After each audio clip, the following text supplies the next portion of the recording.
ಎಲ್ಲ ರೈತರ ಬಾಂಧವರಿಗೆ ನಮಸ್ಕಾರ. ನನ್ನ ಹೆಸರು ಸುಧೀರ್. ನಾನು ಅಗ್ರಿ ಲೈಫ್ಲೈನ್ ಅನ್ನುವಂಥ ಒಂದು ಸಂಸ್ಥೆಯ ಸಂಸ್ಥಾಪಕ. ಇವತ್ತು ನಾವು ಸುರಭಿ ಜೀವಸುಧ ಅನ್ನುವಂಥ ಒಂದು ವಿಶಿಷ್ಟವಾದ ಒಂದು ಜೀವಾಮೃತ ಘಟಕದ ಬಗ್ಗೆ ನಿಮಗೆ ತಿಳಿಸ್ಕೊಳ್ಳೋದಕ್ಕೆ ನಾವಿಲ್ಲಿದ್ದೀವಿ. ಇದು ಕೃಷಿ ವಿಜ್ಞಾನ ಕೇಂದ್ರ ಹಿರೇಹಳ್ಳಿಯ ಒಂದು ಇನ್ಸ್ಟ್ರಕ್ಷನಲ್ ಫಾರ್ಮ್. ಇದು 35 ಎಕರೆಯ ಒಂದು ಬೌಂಡ್ರಿ. ಇದರಲ್ಲಿ ನಾವು ಜೀವಾಮೃತ ಘಟಕನ ನಾವಿವತ್ತು ಸ್ಥಾಪನೆ ಮಾಡ್ತಾಯಿದ್ದೀವಿ. 2,500 ಲೀಟ್ರದ್ದು ಆಲ್ರೆಡಿ ಇಲ್ಲಿ ಮುಂಚೆನೇ ಒಂದು ಘಟಕ ಇತ್ತು, ಈಗಲೂ ಕೂಡ ಇದೆ. ಅದು ರೈತರಿಂದ ಅತಿ ಹೆಚ್ಚಿನ ಒಂದು ಬೇಡಿಕೆ ಇವತ್ತು ಜೀವಾಮೃತಕ್ಕೆ ಈ ಒಂದು ಘಟಕದಿಂದ ಬರ್ತಾ ಇರುವಂಥ ಜೀವಾಮೃತಕ್ಕೆ ಬರ್ತಾ ಇರೋದ್ರಿಂದ ಹಾಗಾಗಿ 10,000 ಲೀಟ್ರ್ ಕೆಪಾಸಿಟಿಯ ಇನ್ನೊಂದು ಹೊಸ ಘಟಕನ ನಾವಿಲ್ಲಿ ಸ್ಥಾಪನೆ ಮಾಡ್ತಾ ಇದ್ದೇವೆ. ಇಲ್ಲಿ ನೀವು ನೋಡ್ಬೋದು, ಈ ರೀತಿಯಾದ ಒಂದು ಸ್ಟ್ರಕ್ಚರ್ನ ಇಲ್ಲಿ ಕ್ರಿಯೇಟ್ ಮಾಡಿ ಇದಕ್ಕೆ ನೆರಳನ್ನು ಪ್ರೊವೈಡ್ ಮಾಡುವಂಥ ಒಂದು ವ್ಯವಸ್ಥೆನ ಇಲ್ಲಿ ಮಾಡಿದ್ದಾರೆ. ಆದರೆ ರೈತರು ಇದೇ ರೀತಿಯಾಗಿ ಮಾಡಬೇಕು ಅನ್ನೋಂಥದ್ದಿಲ್ಲ. ಅತಿ ಕಡಿಮೆ ಖರ್ಚಲ್ಲಿ ನಿಮಗೆ ಮರದ ನೆರಳು ಸಾಕಷ್ಟು ಸಿಗತ್ತೆ ಅನ್ನೋದಾದರೆ ಆ ನೆರಳಲ್ಲಿ ಕೂಡ ನೀವು ಈ ಘಟಕನ ನೀವು ಸ್ಥಾಪನೆ ಮಾಡ್ಕೊಬೋದು. ಇಲ್ಲಿ ನಿಮಗೆ ಘಟಕ ಕಾಣ್ತಾ ಇದೆ. ಹಾಗೆಯೇ ನಿಮಗೆ ಇದ್ರ ಬಗ್ಗೆ ಹೆಚ್ಚಿನ ಮಾಹಿತಿ ಕೊಡ್ತೀನಿ. ಒಳಗಡೆ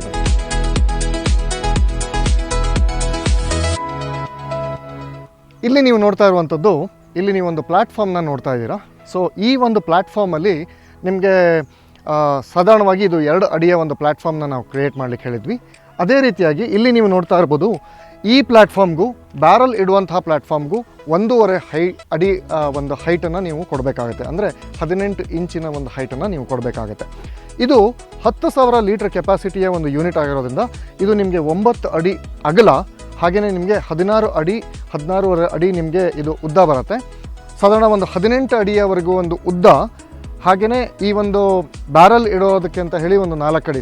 ಎಲ್ಲ ಸೇರಿ ನಿಮಗೆ 22 ಅಡಿಯ ಒಂದು ಉದ್ದ, 9 ಅಡಿಯ ಒಂದು ಅಗಲದ ಒಂದು ಪ್ಲ್ಯಾಟ್ಫಾರ್ಮ್ನ ಕ್ರಿಯೇಟ್ ಮಾಡಲಿಕ್ಕೆ ಹೇಳಿದ್ವಿ. ಅದೇ ರೀತಿಯಾಗಿ ಇಲ್ಲಿ ಪ್ಲ್ಯಾಟ್ಫಾರ್ಮ್ ಕೂಡ ಕ್ರಿಯೇಟ್ ಆಗಿದೆ ಇವತ್ತು. ಈಗ ನಾವು ಇಲ್ಲಿ ಇನ್ಸ್ಟಾಲೇಷನನ್ನು ನಾವು ಮಾಡ್ತಾ ಇರೋದ್ರಿಂದ ನಿಮಗೆ ಪ್ರತಿಯೊಂದು ಪಾರ್ಟ್ ಬೈ ಪಾರ್ಟ್ ಇದನ್ನು ಹೇಗೆ ಇನ್ಸ್ಟಾಲ್ ಮಾಡೋದು ಅನ್ನೋದನ್ನು ನಾವು ಡಿಟೇಲಾಗಿ ನೋಡ್ತಾ ಹೋಗೋಣ. ಮೊದಲನೇ ಪಾರ್ಟಾಗಿ ನಿಮಗೆ ಇಲ್ಲಿ ಕಾಲರ್ ಇರುತ್ತೆ. ಇದು ಬ್ಯಾರಲ್ಲಿನ ಅರ್ಧ ಭಾಗ ಒಳಗಡೆ ಹೋಗುತ್ತೆ, ಅರ್ಧ ಭಾಗ ಹೊರಗಡೆ ಇರುತ್ತೆ. ಎರಡನೇ ಪಾರ್ಟು ನಿಮಗೆ ವಾಲ್ವ್. ಇದು ಆ ಒಂದು ಕಾಲರ್ಗೆ ಕನೆಕ್ಟ್ ಆಗುವಂತಹ ಪಾರ್ಟ್ ಇದು. ಮೂರನೇ ಪಾರ್ಟು ನಿಮಗೆ 45 ಡಿಗ್ರಿ ಎಲ್ಬೋ. ನಾಲ್ಕನೇ ಪಾರ್ಟು 2 ಅಡಿಯ 3 ಇಂಚಿನ ಪೈಪ್ ಇರುತ್ತೆ. ಇದು ನಿಮಗೆ 90 ಡಿಗ್ರಿ ಎಲ್ಬೋ. ಇದು 5ನೇ ಪಾರ್ಟ್. 6, 7, 8 ಇದು ಗ್ಯಾಸಿಗೆ ಸಂಬಂಧಪಟ್ಟಿರುವಂಥದ್ದು. ಇದು ಇಲ್ಲಿ ಕೂತ್ಕೊಳ್ಳುವಂಥದ್ದು.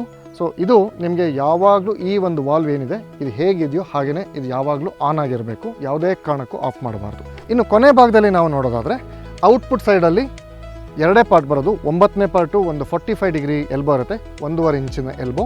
ಅದೇ ರೀತಿಯಾಗಿ ನಿಮಗೆ ಫೈನಲ್ ಆಗಿ ಔಟ್ಪುಟ್ ತಗೊಳ್ಳುವಂಥ ಒಂದು ವಾಲ್ ಕೂಡ ಇದರಲ್ಲಿ ಫಿಟ್ ಆಗುತ್ತೆ. ಈ ಎಲ್ಲ ಪಾರ್ಟ್ಗಳ ಜೊತೆಗೆ ಮುಖ್ಯವಾಗಿರುವಂಥ ಒಂದು ಪಾರ್ಟ್ ಅಂತ ಹೇಳಿದ್ರೆ ಡೈಜೆಸ್ಟರ್. ಇದು ನಿಮಗೆ 9 ಅಡಿ ಅಗಲ, 16.5 ಅಡಿ ಉದ್ದ ನಿಮಗೆ ಇರುತ್ತೆ. ಅದೇ ರೀತಿಯಾಗಿ ಇನ್ನೊಂದು ಪಾರ್ಟನ್ನು ನೀವು ನೋಡ್ತಾ ಇರ್ಬೋದು, 200 ಲೀಟ್ರ್ ಬ್ಯಾರಲ್. ಆಲ್ರೆಡಿ ನಾವು 3 ಇಂಚಿಂದ ಒಂದು ಹೋಲನ್ನು ಕೂಡ ನಾವು ಇದರಲ್ಲಿ ಆಲ್ರೆಡಿ ಕ್ರಿಯೇಟ್ ಮಾಡಿದ್ದೀವಿ. ನಾವು ಈ ಒಂದು ಯೂನಿಟನ್ನು ಕಳಿಸ್ಬೇಕಾದ್ರೆ ಈ ಎಲ್ಲ ಪಾರ್ಟ್ಸ್ನ ಕಳಿಸ್ತೀವಿ, ಆದರೆ ಬ್ಯಾರಲ್ ಅದನ್ನು ನೀವೇ ತೊಗೊಳ್ಬೇಕಾಗುತ್ತೆ. ಅದೇ ರೀತಿಯಾಗಿ ಈ ಒಂದು ಪ್ಲ್ಯಾಟ್ಫಾರ್ಮ್ ಕನ್ಸ್ಟ್ರಕ್ಷನ್ ಏನಿರುತ್ತೆ ಅದು ಕೂಡ ನೀವೇ ಅದನ್ನು ಮಾಡ್ಕೋಬೇಕಾಗುತ್ತೆ, ಯಾಕಂದರೆ ಇದೆಲ್ಲ ಒನ್ ಟೈಮ್ ಕಾಸ್ಟ್. ಇದು ಮೊದಲನೇ ಪಾರ್ಟು. ಇದು ನಾನು ಮುಂಚೆ ಹೇಳಿದ ಹಾಗೆ ಈ ಪರ್ಟಿಕ್ಯುಲರ್ ಪಾರ್ಟ್ ಏನಿದೆ ಅರ್ಧ ಹೊರಗಡೆಯಿಂದ ಇರುತ್ತೆ, ಅರ್ಧ ಒಳಗಡೆಯಿಂದ ಇರುತ್ತೆ.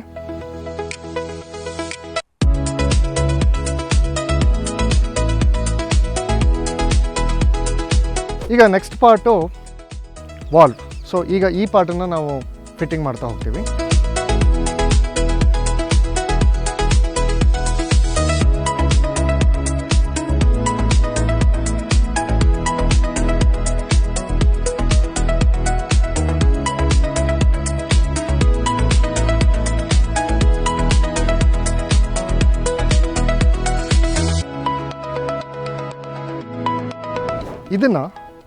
ಇದನ್ನು ಎಕ್ಸಾಕ್ಟಾಗಿ ಆ ಡೈರೆಕ್ಷನಲ್ಲಿ ಇದನ್ನು ಫಸ್ಟ್ ಫಿಟ್ ಮಾಡ್ಕೋಬೇಕು.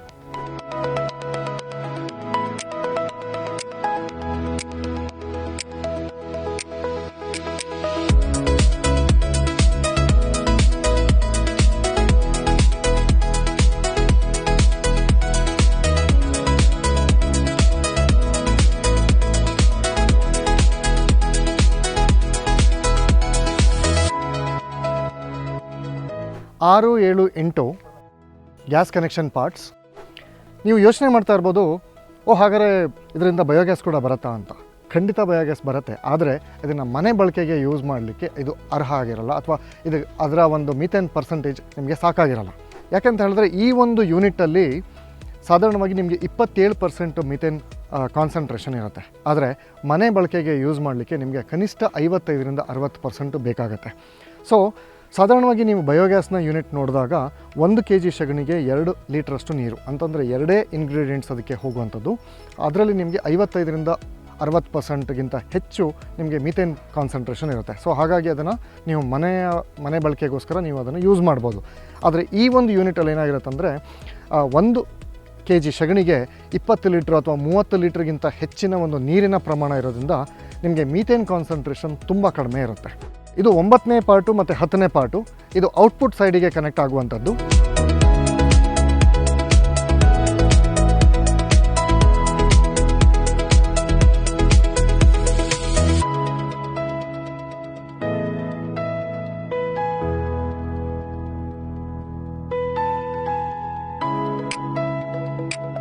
ಈ ಯೂನಿಟಿನ ಇನ್ಸ್ಟಾಲೇಷನ್ನ ನೀವು ತುಂಬ ಸುಲಭವಾಗಿ ಆರಾಮಾಗಿ ಮಾಡ್ಕೊಬೋದು. ಇದು ಹೇಗೆ ಕೆಲಸ ಮಾಡುತ್ತೆ ಅನ್ನೋದನ್ನು ಮುಂದಿನ ವೀಡಿಯೋದಲ್ಲಿ ನಾವು ನೋಡ್ತಾ ಹೋಗೋಣ.